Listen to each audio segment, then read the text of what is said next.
striking similarities between Prince Harry and Edward VIII, the Queen's uncle who abdicated the throne, choosing love over duty. The ultimate comparison is them both ending up with American divorcees. Despite being separated by nearly a century apart and the different expectations of royal rank, when you are heir to the throne, you have this script to follow. their military aspirations, Edward VIII, as Prince of Wales, was keen to go to the front line. Lord Kitchener says no. If they said no, you can't go front line, then I wouldn't drag my sorry ass through Sandhurst. choice of wife, Courtiers were very sniffy about an American divorcee coming in. Who does she think she is? the sibling rivalry, You ever have disagreements about things? Oh, yes. and eventual exile were all remarkably similar. He tried to have his cake, eat it, and then order another cake on top.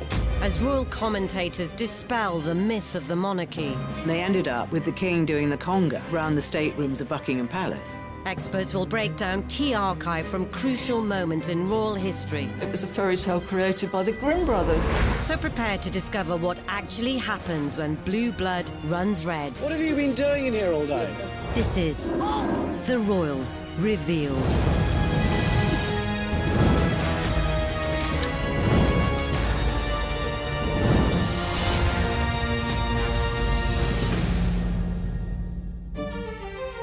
In this episode, we'll reveal how Prince Harry and Edward VIII's lives mirrored each other's, Those major royal players trying to find a solution to a constitutional crisis. why both royals were labelled the party princes, They put the gramophone on, pushed back the carpet and cut a row. Could be playing music till 6, 7 in the morning. At the time, the most controversial aspect of that story was that the bodyguard was in the jacuzzi with him. People wondered how on earth he would be able to reach his weapon in time.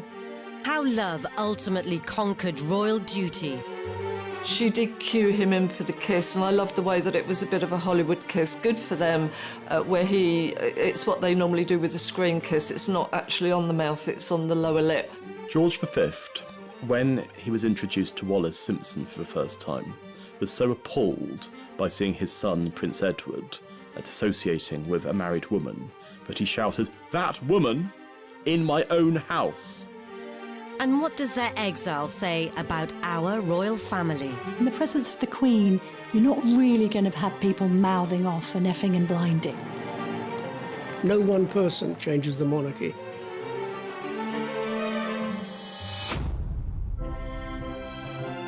From the moment the two princes entered the royal realm, they were destined to experience persistent scrutiny from the world's media.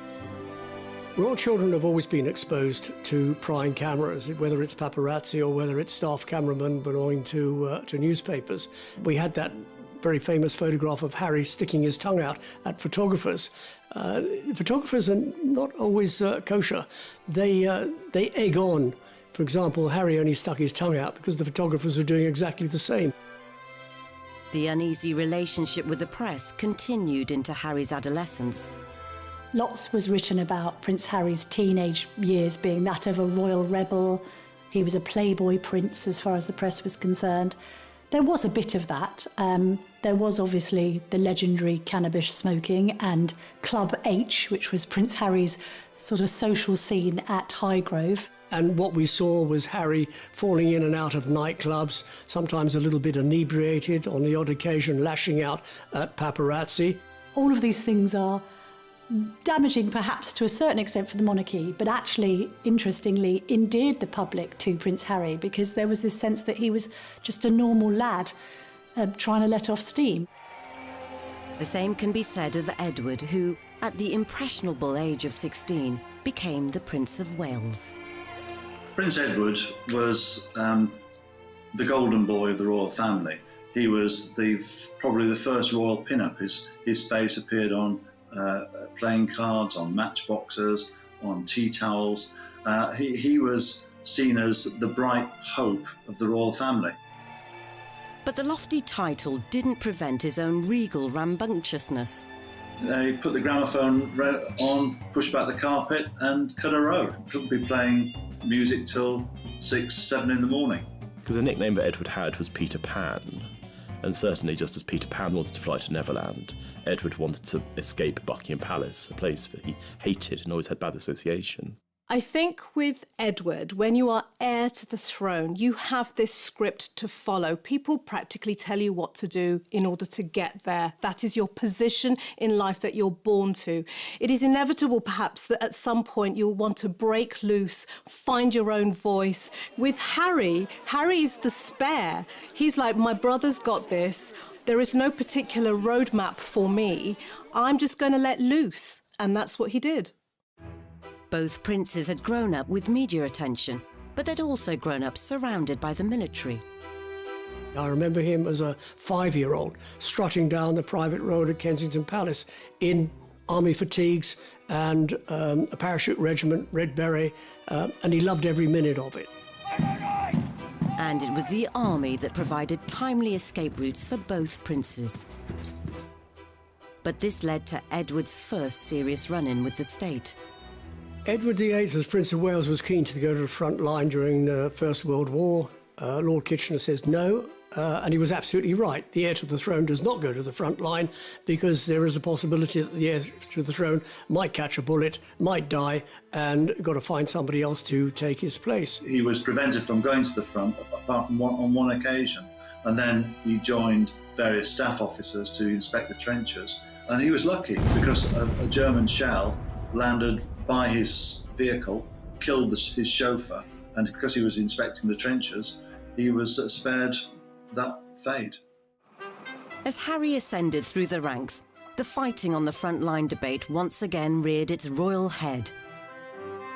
If they said no, you can't go front line, then I wouldn't drag my sorry ass through Sandhurst, and I wouldn't be where I am now, because the last thing I want to do is have my soldiers sent away to Iraq or wherever like that, and for me to be held back home, twiddling my thumbs, thinking, well, what about David? What about Derek? You know.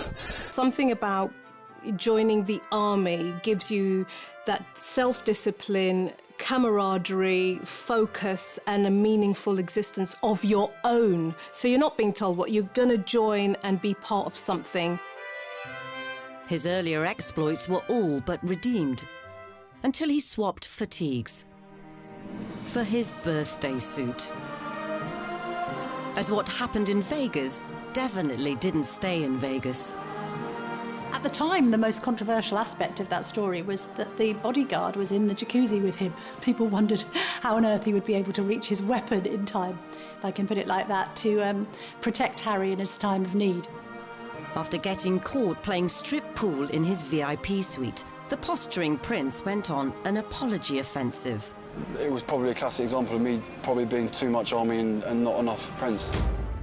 As they matured into their 30s, it would be time for both Edward and Harry to settle down, though their choice of partners would send the monarchy into turmoil.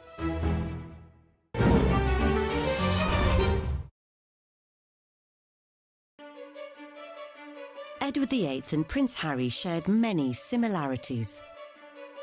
Both were skilled in military manoeuvring.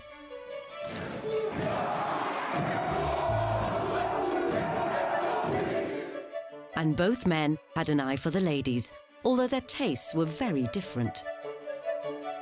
What's always been interesting about Harry is, although he's depicted as this playboy prince, he's always been very discerning in his choice of girlfriend. They've always been very bright, switched-on young women with career ambitions of their own. Chelsea Davy, who went on to study law at Leeds University and became a solicitor. Similarly with Cressida, a fledgling acting career under her belt, and hates the fact that people even mention that she was Prince Harry's girlfriend, because she's much more than that. In Edward's case, it's quite interesting to remember the words of his assistant private secretary, Tommy Lascelles, who said of Edward that there was no great romance in his life, and that all he'd had when he was younger was a long series of grand affairs. Edward's first serious girlfriend was Freda Dudley Ward, the wife of a high-ranking Liberal MP. This predilection for the married woman may well stem from his relationship with his mother, Queen Mary. She was pretty distant with her children. Now, what do children want? They want that warm maternal attachment. But it sounds to me as if he was familiar with somebody being quite unavailable. So if that is his earliest influence, guess what he's going to look for when he's older? People who are unavailable to him, because he's used to that. Though Edward's and Harry's love lives were different, there was one striking similarity. Of course, the ultimate comparison is them both ending up with American divorcees. Edward had a steamy chat-up line when he first clapped eyes on Wallis Simpson at a country house party in the grip of winter. He asked her, as an American, did she find the central heating poor in these country houses? And she is apparently alleged to have said, oh, sir, I would have expected something smarter from the Prince of Wales. That's the legend. But if either were getting hot under the collar, there was a problem. It was very much the case that Edward, as the future King of England, would not have been allowed to marry a divorced woman. So it probably wasn't the best idea to bring her to the palace to meet the puritanical parents. George V, when he was introduced to Wallis Simpson for the first time, was so appalled by seeing his son, Prince Edward, associating with a married woman, that he shouted, "That woman in my own house!" And thereafter he had to be reassured, falsely, that Edward was not in a sexual relationship with her. Here was the future king lavishing Mrs. Simpson with what they felt was the family fortune, giving her jewellery, bracelets, necklaces, and the House of Windsor thought that they were being burgled from the inside out. Alec Harding, who was Edward's private secretary, often believed that the stress and misery that George was faced with for having seen his son cohabiting with Wallis was one of the things that led him to an early grave. Harding's theory may well have been correct, as George V died within 2 years, leaving the bewildered new King Edward VIII to address those who are now his subjects. I feel that his death is not only an overwhelming grief to my mother and to us, his children, but that it is at the same time also a personal loss to you all. George V was very reluctant to admit his son, Prince of Wales, into the inner sanctum of monarchy. That is to say, to read the red boxes, all the top secret documents, confidential papers, and so on. So he left the Prince of Wales hanging, and he didn't really prepare him for his future role as king. And George would have been turning in his grave if he'd known who was tagging along at the proclamation. He was quite astonishing to the British aristocracy and squirearchy that here's this woman, this twice divorced American, being allowed into the inner sanctum to watch the accession of Edward VIII at St James's Palace. Yet, for the British public, she remained a mystery. There are pictures taken of her next to Edward, and most of the papers owned by Lord Beaverbrook, the proprietor of the Express and the Evening Standard, either cut her out altogether or referred to her simply as Edward's friend.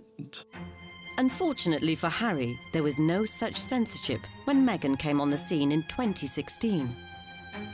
At the time that she met Harry, and I think was a familiar face in the circles of, say, US breakfast shows and red carpet events in LA. I'm a California girl, born and raised, so the flip-flop culture is part of just who I am. I love my cutoffs and flip-flops and being as relaxed as can be. I think it's fair to say that before she was linked to Prince Harry, few people in the UK would have heard of her. But after she was linked to Prince Harry, obviously, she's become one of the most famous women on earth. Yet nothing could have prepared them for how intense the media scrutiny would become from portraying Meghan as the woman who would revolutionise the monarchy. No one person changes the monarchy. It's not something Meghan said when she was going to march into the monarchy and change it. And then there were the less forward-thinking factors. There was a bit of a narrative that seemed to be racially motivated about Meghan's background, and I think phrases like exotic DNA was used along with straight out of Compton, which she wasn't. Harry wasted no time in trying to set some ground rules, with a statement encouraging a ceasefire to the media bombardment. Harry called that up and said, this isn't right, cover the relationship fairly, by all means, but don't go around besieging family members.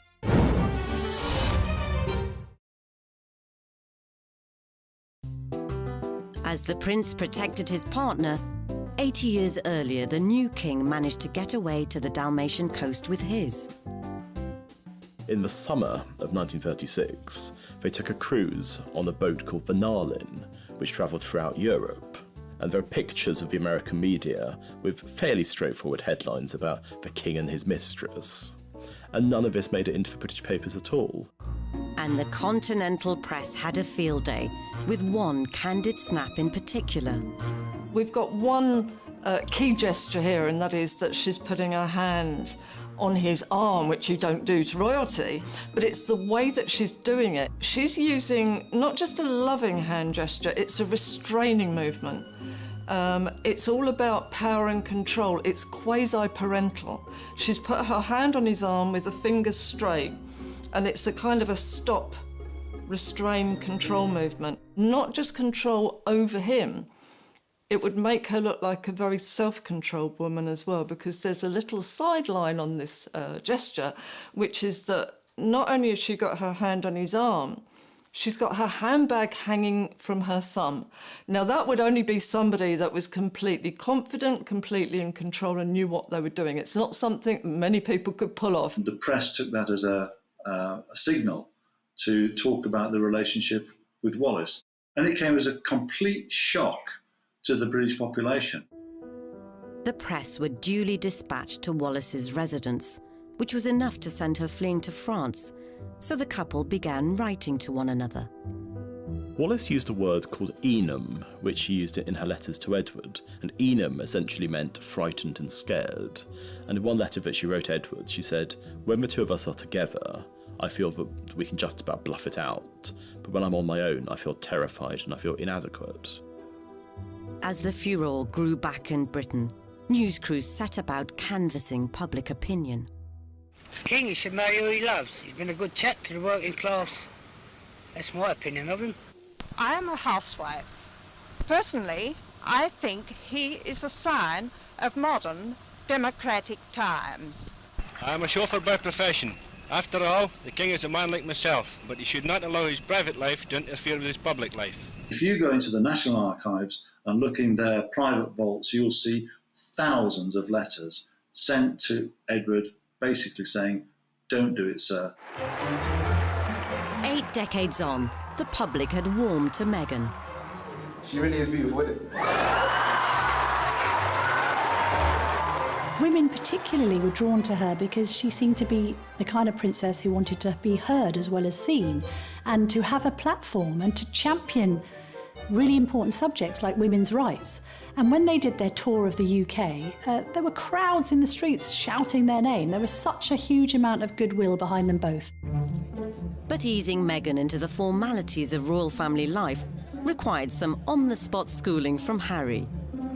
Harry, I think, is being very clumsy with what are called his tie signs here. He's being quite annoying. This is like an actress who is suddenly finding that on set, somebody's trying to give her stage directions. She's looking just slightly peeved that he's interrupting her, because that would be rude at any party. He actually beckons her over, which again would make her feel a bit powerless, and then he steers her and actually pushes her over to the next group. Nobody's going to like that very much, and what she does, she's very polite, she smiles, she comes across. But you'll see that she responds with a reciprocal pat on the back. She pats Harry on the back, so like, you pat me, I'm going to pat you. And what that implies is that, yes, that's fine, and I know that this is a job we've got to do, but I'm also in control here. When we get to the church clip, again, a lot of this, I think people were saying, oh, she's being told off and she's not comfortable. Again, I believe this was Harry's mistake. And it's actually her, to me, caught up in a power battle between the two brothers, even at that stage, because she's very happily talking to William and Kate and smiling, laughing with them. You can see Harry getting more and more agitated. He faces front, he won't join in the conversation, his face drops, he turns round and he uses what's called a leading gesture. He points, sort of, no, pay me attention and look over here. And she kind of colludes, but it's a bit like she's dealing with a little bit of a spoilt child at that point. I think anybody entering the royal circles needs to come with their A game and be very resilient, because not only do they have protocol and rules and hundreds of years of practice, but they also have the court of public opinion. We are on the outside looking in, judging. But even almost mastering the arcane art of the curtsy couldn't protect Meghan from some alleged friendly fire. Meghan and Harry, they felt that she wasn't welcome. She wasn't welcomed by William and Catherine, and that she wasn't particularly welcomed by other members of the family. So we do see similarities with Wallis Simpson, both on a negative front. This idea that courtiers were very sniffy about an American divorcee coming in. Who does she think she is, coming over from America? So even if there were any lingering hostilities, Harry proposed less than 18 months after their first date. It happened a few weeks ago, earlier this month, here at our cottage. In terms of who was taking the lead in this clip, it's very interesting because the strongest signals come from Meghan, who is using what's called pseudo-infantile remotivational techniques. She's clutching his hand with both of her hands like a small, vulnerable child. And that made her look very sweet and very cute. Just an amazing surprise. It was so sweet and natural and very romantic. She wanted to be popular, she wanted to be ingratiating into a very difficult family, and I think that slight lowering of herself, that looking slightly vulnerable, was a very good ploy. Beneath that, though, we were getting some completely different signals, because if you can see when she's holding his hand, she's actually stroking his hand with her thumb.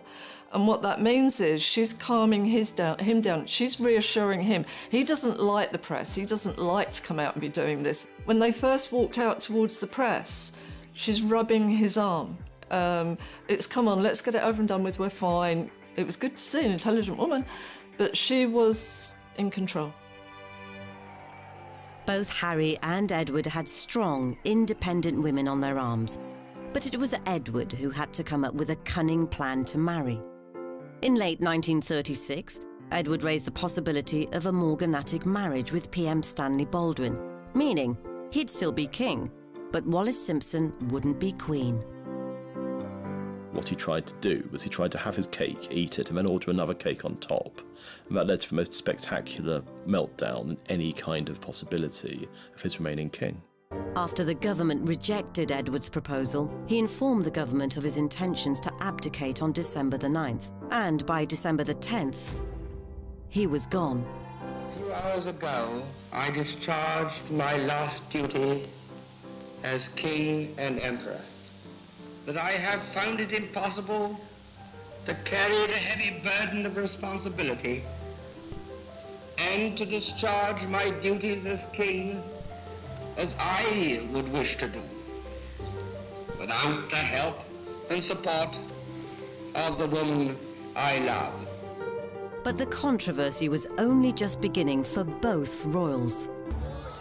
One resorted to hiding out in a remote castle, whilst the other valiantly tried to continue life as normal, or at least normal for a TV actress, as they both fought adversity on the way to the altar. British women hated her. She got hate mail by the bagful, and she even had a stalker who went down to the south of France where she was hiding out, intent on killing her. It seemed the knives were out for Meghan too. There was a bit of a narrative around some of the demands that the couple had made, this sense of Meghan apparently going into St George's Chapel and saying that it didn't smell right, it was a bit fusty and musty, and that maybe it could have smelt better.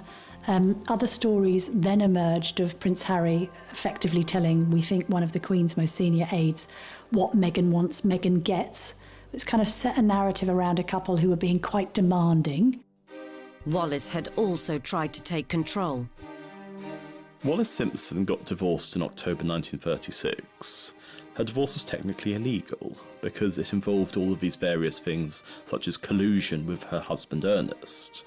And it's almost certain that Ernest was paid off in order to allow the divorce to take place.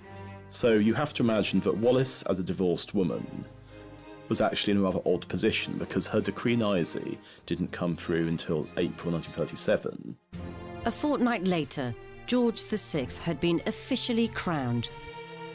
And with Edward VIII downgraded to the Duke of Windsor, the former king could formally seal the deal. But his wedding was unlike any royal nuptials before or since. The king and the commoner became man and wife. Edward's wedding to Wallis involved around a dozen people. It was being held in France with a vicar who was essentially a publicity seeker, because the Archbishop of Canterbury, Cosmo Lang, who hated Edward, had specifically forbade any kind of formal ceremony taking place under the Church of England auspices. As the aged gatekeeper toasts the newlyweds, the Duke and Duchess appear to have their wedding pictures taken. Here comes the bride to join Edward in the happiest moment of their lives.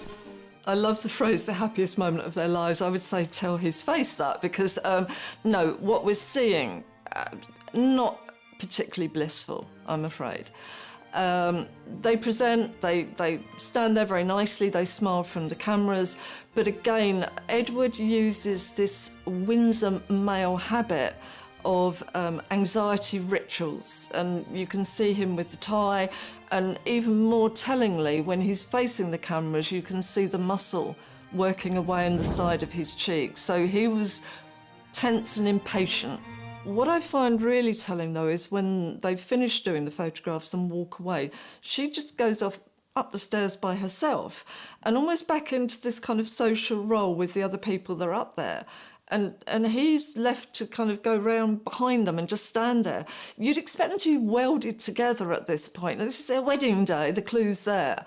And yet she seems more like hostess socialising, but not with him. By the time that they married in the summer of 1937, Edward and Wallis had been the most famous couple in the world. Yet there's an absence of joy. And so if you look at Harriet and Meghan's wedding, and the obviously joyful occasion that was, it was in stark contrast to what had happened 75 years before. A new royal couple, a new chapter, and after the intimacy of the marriage vows, a place on the world stage. When they came out of the church, I think probably the most normal, happily in love couple that we've seen in the royal family, really. I mean, he showboated to the crowds out there. He looked immensely happy, which was very good. I think, you know, he probably, again, it had been a very tense build-up to the wedding for him, but we got, I think, the old impish Harry came back at that point.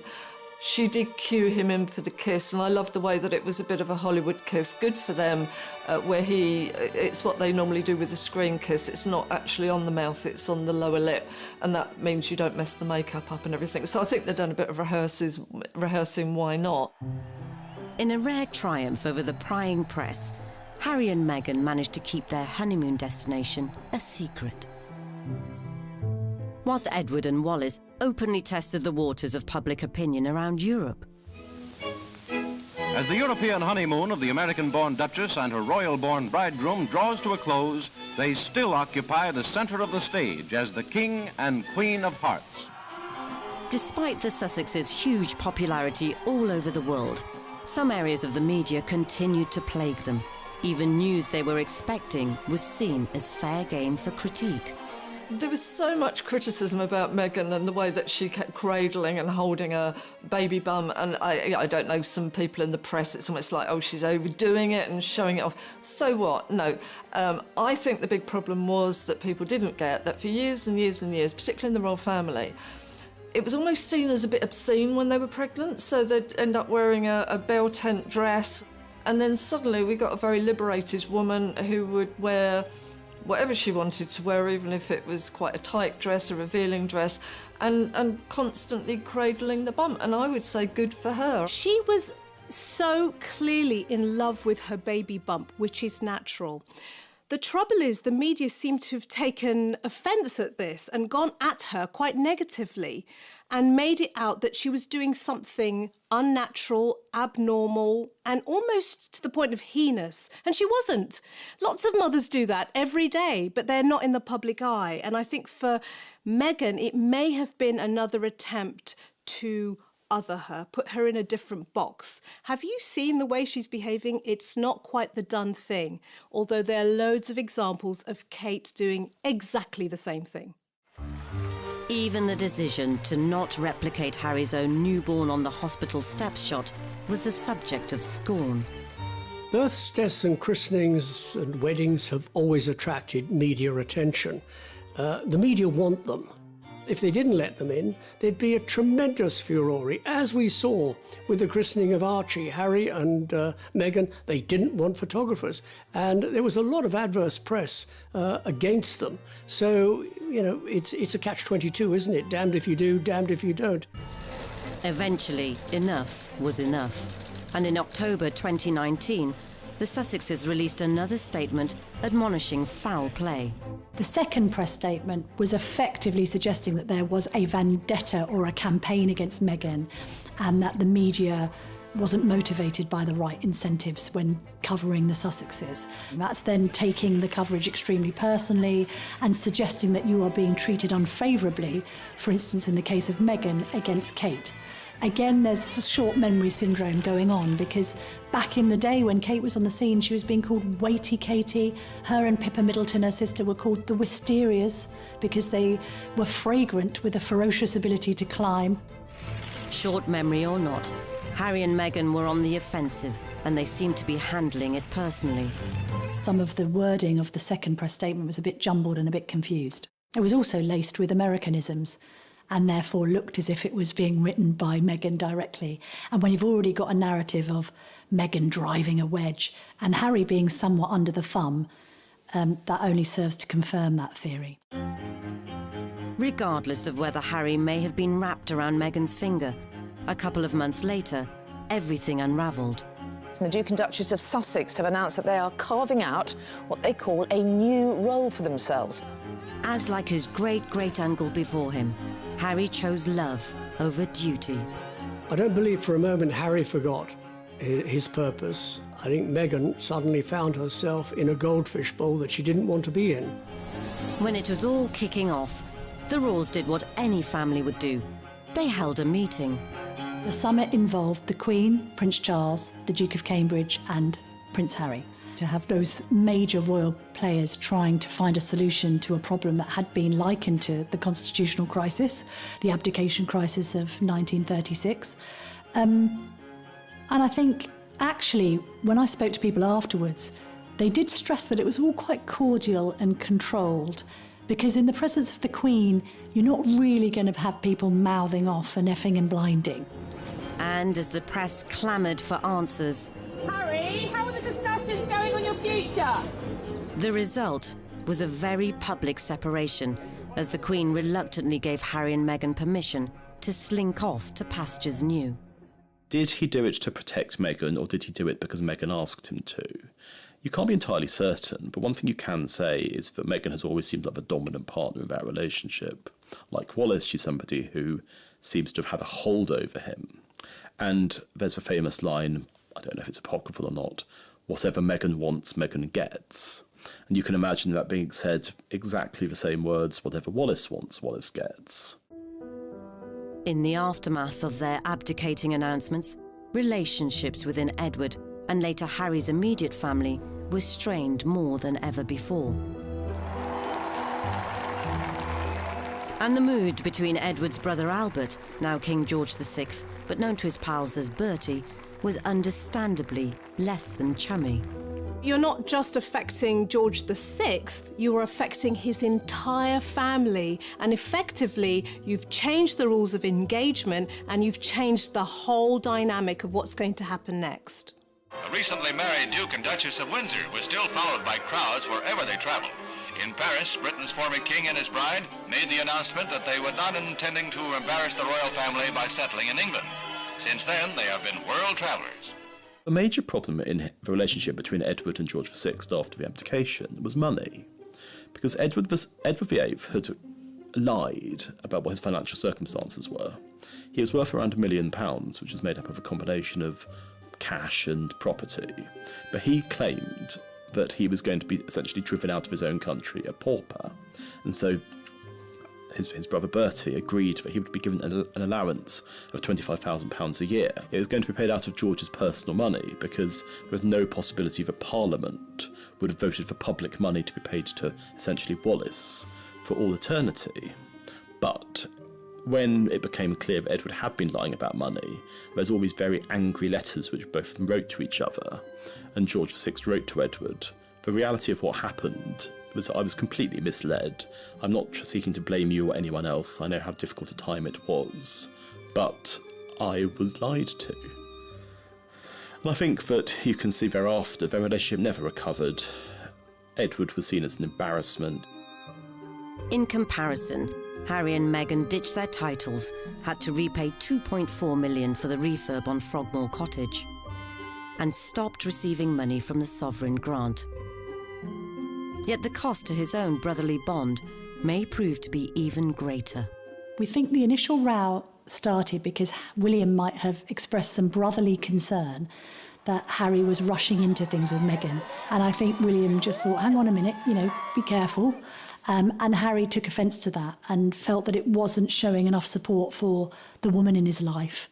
If there were simmering tensions, then perhaps the last thing the so-called Fab Four would have wanted to do was share a public stage. Do you ever have disagreements about things? Oh, yes. Healthy disagreement. OK, the last thing you disagreed on, how do you resolve it? I can't remember. They come so thick and fast. But is it resolved? We don't know. Oh, we don't know. Well, you're putting on a great show if it's not. We had Meghan and Kate slightly styled the same, which for some reason people wanted to see. Yeah, we got the two brothers, best mates. And it was all going to be lovely, and obviously they'd got on really well and they were going to work together for charity, and then it just literally unpicked in front of our eyes on stage. We've got, four different personalities, and every time that Harry spoke, you can see William and Kate, their eyes go down, their faces drop slightly. It looked like there maybe wasn't as much agreement going on there, and that maybe a little bit of limelight might have been stolen. And then comes the killer question about disagreements, and instantly William, and this is not like William. William, tends to be a bit formal. Oh yes, from the other end. Now the two women then use masking techniques, which is that they both put their hair over their face so that we can't see, but obviously the bodies are shaking with laughter. But that, not a good look, because I think that let us know that actually this has been there's been a lot of problems backstage. William and Bertie may have struggled with their sibling separations, but Edward had an even greater insult in store. In the months following Edward VIII's abdication and Prince Harry's decision to ditch his royal duties, the old enemy, the media, continued to track both men's movements, desperate to know what would happen next. The media have made much of Harry and Meghan stepping down from royal duties and coined the phrase Megxit. Is there any chance that it actually might have been Harry's exit? He might have been the person to make the decision to say, you know what, I want to step away from this and protect my wife and my child. While Harry was being resolute, Edward surrendered to the Nazis, visiting occupied Germany in 1937. He was somebody who did the most stupid things, going to visit Hitler, giving Hitler a Nazi salute, and being received by him in 1937, when Britain was on the verge of war. It was an action that you can only see through the prism of absolute rank stupidity. And he did so in order to show his wife that being an ex-king wasn't too bad. You still had people calling you Your Royal Highness, which they did. All the kind of perks of being royal were transferred to Nazi Germany. And I don't think it's overstating the case to say that Edward's visit to Germany in 1937 was the single worst thing he ever did. The severely agitated king had no option but to put as much distance between Edward and the Third Reich as possible. And only one punishment was deemed severe enough. He sent him to the Caribbean. he was made the governor there. On the one hand, it sounded idyllic. I mean, while his fellow countrymen were suffering rationing and dying in their millions, Edward was having martinis on the veranda with Wallace. But both of them hated it, because they'd liked their life in Paris. They'd seen themselves as being these cultural sophisticates, and now they were on this small island where they had all the money that they could spend, but nothing to spend it on. He used to phone his brother constantly to give him advice, and it got to the point where George VI told the switchboard operator at Buckingham Palace not to let the calls through. One of the Sussex's last public appearances came at the Mountbatten Music Festival at the Royal Albert Hall, where they were the reluctant centre of attention. Suddenly she emerged in victorious red. You wear red to be noticed, you don't wear it to kind of hide or anything like that. And the sheath dress that she was incredibly upright in, she had more makeup on than she would normally have worn, and we got the smoky eyes. It was a lot more Hollywood. I think he may have been expecting the old rotten tomatoes to come flying through the air, but he got cheered, and you can actually see as he's getting the applause and the cheering, he's almost growing in confidence at that point. And you can actually see him becoming very tearful as the clapping goes on. He has an accelerated blink rate. You can see him swallowing quite hard, and she kind of pats him to sit down, not because they don't want to be there, but I think he's probably going to dissolve in tears at that point. So I think he was moved and touched. I think they wanted to be there, but I think their worry was that other people didn't want to see them there. Once they found out they were still popular, not a problem. Though the Sussex backstep may not have been as momentous as a king extracting himself from a whole empire, Harry's departure highlights the dilemmas faced by those born to a life in service, and how this can clash with their hopes, desires, and what they believe best for loved ones. They've gone off into the sunset to live in Los Angeles, and I hope they succeed. But he's not got any friends there, and any friends he has made are probably strap hangers. But as they try and settle in the States, are there painful lessons to be learned from Harry's great-great-uncle? The irony is that they had huge potential as a couple to do good as humanitarians, for charities, but they didn't. They spent their lives going from one party to the next, and it was a fairly vacuous life in the end. And with Edward sometimes travelling alone, rumours of marital difficulties surrounded them for the rest of their lives. Who said there was a rift in this fabulous marriage? If this is incompatibility, I'll take some too.